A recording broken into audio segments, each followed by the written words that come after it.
Allora, io mi sento molto a casa con questi bimbi, vi dicevo, perché ho avuto la possibilità e il piacere di lavorare insieme a loro e quindi loro sono davvero molto bravi. Però bambini, per una volta, anziché cantare voi e io che vi ascolto, sarò io a cantare e voi che mi ascoltate, va bene? Ci state. Però mi piacerebbe tanto per questa canzone avervi qui, perché questa è una canzone che a me piace tanto dedicare a tutti i bambini, ok? Perché voi siete il futuro, siete la cosa più preziosa che ci sia e quindi è bello e mi fa piacere davvero cantare questa canzone e dedicarla proprio a voi. Quindi vi chiedo solo di sedervi qua, per terra, e io mi metterò in mezzo a voi e canteremo insieme. Cioè canterò io, però insomma insieme a voi. Allora, avete ancora tempo? Volete salire? Vuoi salire? Dai. Io sono sicura che qualcuno ancora voglia risalire la scaletta da quella parte, bambini, dai, che sennò poi mi sgridano che perdo tempo. Ne vedo due anche lì, dai, venite bambini, forza. Sedetevi pure qua. Allora, se nel frattempo quelli un pochino più timidi poi si prendono coraggio durante la canzone, vogliono salire, sappiate che potete farlo, le scale sono qui e quindi vedo che intanto qua il coraggio arriva, Bene, allora questo brano si intitola Vida e io lo voglio dedicare soprattutto a loro perché davvero mi fa molto piacere rivederli stasera e sento soprattutto da parte loro un affetto incondizionato e sappiate che è reciproco, bambini. Quindi siamo pronti?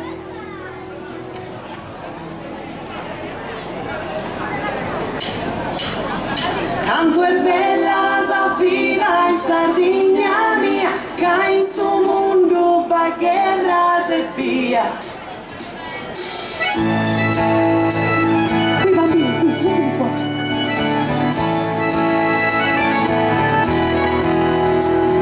Se respira esa vida, en esos primaveras, esa luz soleada, sorprende, esos rayos florgalanos, enseñando a ti la perines, alfadas, esas manos, y le manda el agua fría.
Grazie.